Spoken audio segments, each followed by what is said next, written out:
No, teraz si spravíme vychádzku po našom letisku. Tu sme strávili najkrajšie chvíle svojho života po niektorí. A teraz vám ukážem, ako to vyzerá naozaj teraz po prevzatí strategickým investorom. Tuto bola kedysi závora červeno-biela. Napravo sa pozeráme teraz na ruiny vrátnice. Slúžili tu Šimony, Chrenka, Cupák dávnejšie. Vzadu sú záchody, umývárky. Zároveň so strážnicou alebo vrátnicou tu bola aj ženská mužská šatňa, mužská napravo a ženská vzadu naľavo. Tu, kde teraz momentálne stojím, boli také dva krásne veľké orechy. Smutný pohľad.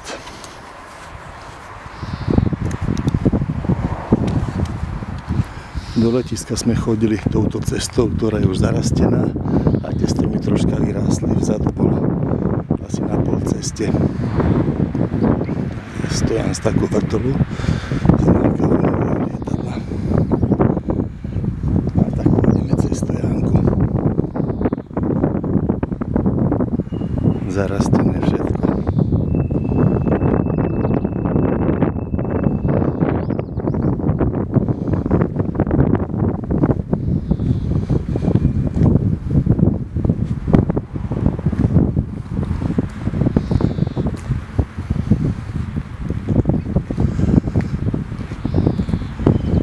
Tuto vzadu vidíme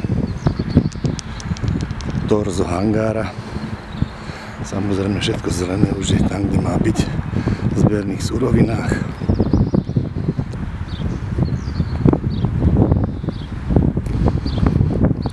Zarastené všetko, hnusné.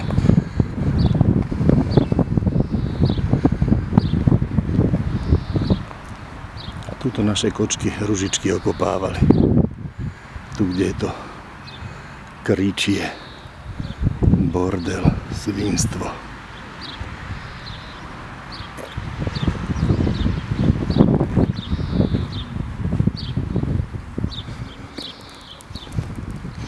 Tu máme sušiareň, baliareň, bez oken, rozostraté všetko. V miestnosti mechanikov. Tá lavička, čo vždy sa na nej sedávalo. Pôjdeme teraz na nádvorie.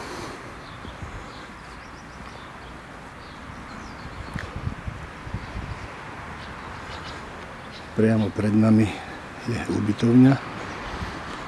Vedľa rôzne sklady. Tuto bola, tuším, prachtárska, motorárska dielňa. A toto je torzo našej baliárne.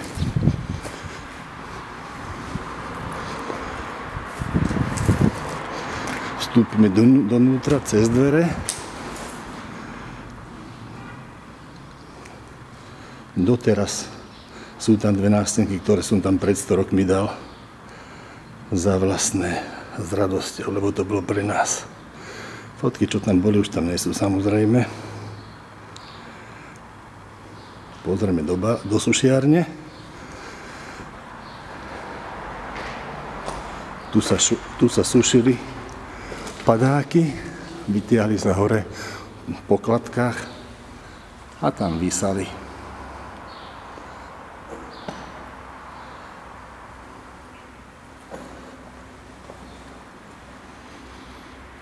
Tu sa aj skladovali padáky. Táto vedľajšia miestnosť je miestnosť, kde má Nemček svoj sklad s padákmi. Tam boli všelijaké poklady. Nechcel nám dať barskedy. No a pôjdeme ďalej.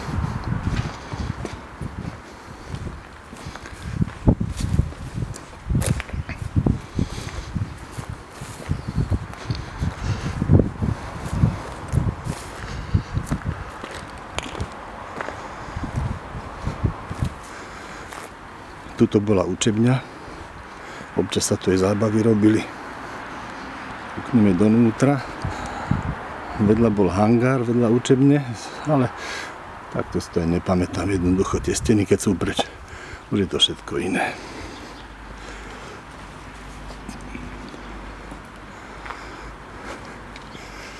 Tu boli naľavo vecka. Na tejto chodbe sídlila elita úradníkov Slovenského národného aeroklubu. Vzadu na konci je schodisko do veže riadiacej. A nejdem tam potom bordeli, možno by sme do hovna skočil.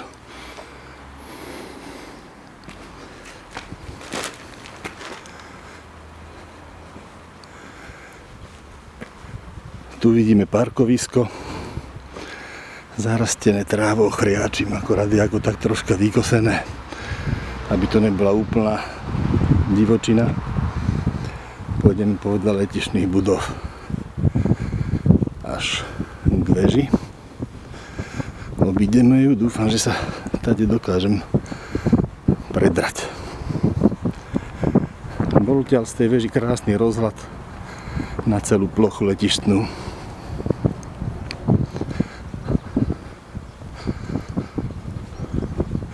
Ono je to aj historická budova. Tu bolo kedysi jediné bratislavské dopravné letisko, myslím, že až do 47. roku, kedy bola uschopnená Ivánka. Letisko v Ivánke. Obídeme to okolo.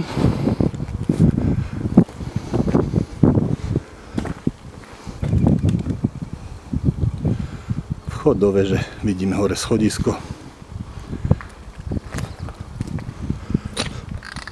Ajaj, to je bordel.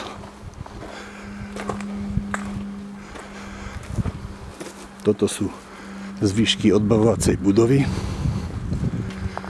dopravného letiska Bratislava, vtedy vo Vajnoroch. A pozrieme sa aj do krásnej, kedysi krásnej odbavovacej haly, ktorú sme nazývali zrkadlová miestnosť. Malo to krásne červené čalúnenie, okolo samé zrkadlá. No hnus. Aké krásne mikulášske zábavy sa tu konali. Jeden čas aj diskotéky. No, počujem tu nejaký zvuk rádia, dove, či tu nie sú ubytovaní, alebo či si to neobsadili nejakí somráci. Nevadí. Ideme kľúštik ďalej. Tu bolo krásne také zábradlie tvarované. Všetko pokradli. Čo sa dalo, sa speňažilo v zberných surovinách. Ale aspoň troška svetielko nádeje. Tam vzadu vidíme kasárne, čo postavili niekedy okolo 75. roku, 7. možno. Teraz tam sídlí štáb NATO, alebo niečo takého.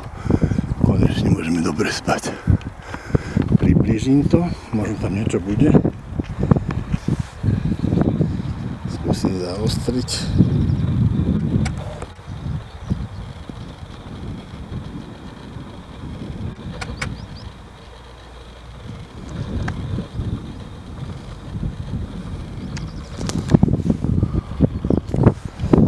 Zaujímavé nedosť. Asi mám zlý foťák.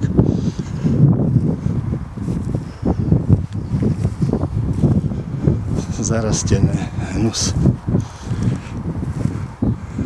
Pomaly sa otočíme. No takto vyzerá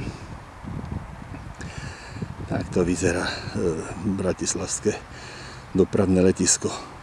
Kedysi, čo fungovalo ako dopravné letisko, aj sväzarmovské. Pre malé lietanie v dnešných časoch. Smutné. Vrátime sa pomaličky naspäť. Cez tie kriáky vzadu. To červené stavia hokejista Graňák nejakú halu pre tie adrenalinové športy, aké horolezectvo, šplácie steny, pán Boh vie, čo to tam všetko má byť. Za tým je plachtársky hangár, Toto je postavené čiastočne na mieste kaminátu. To bol tiež vlastne hangár.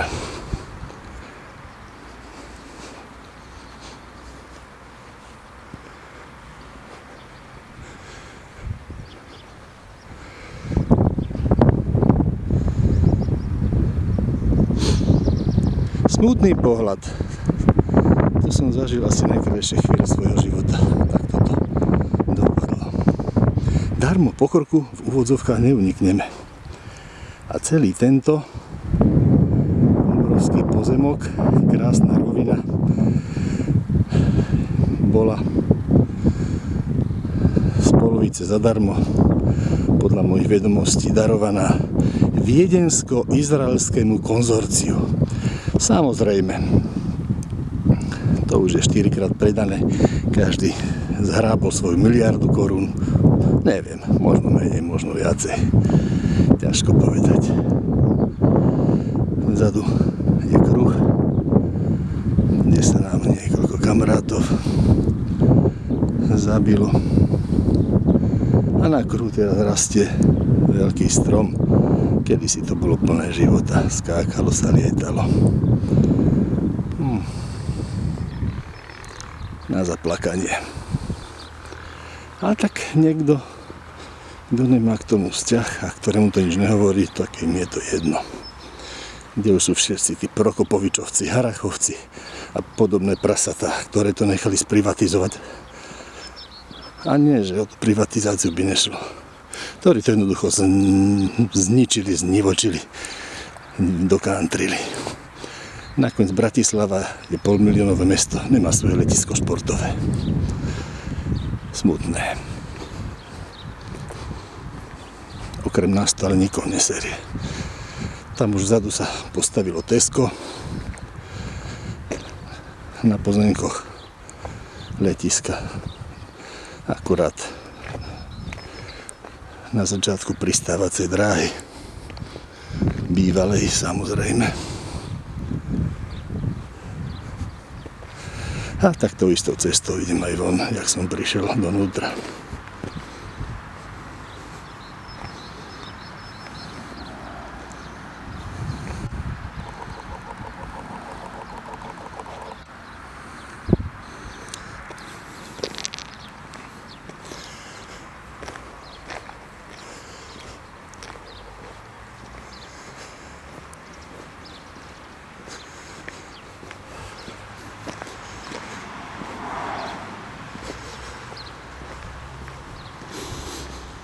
No a povedla vrátnice.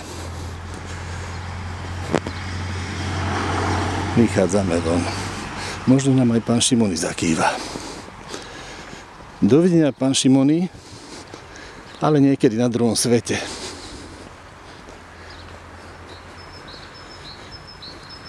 To je asi koniec.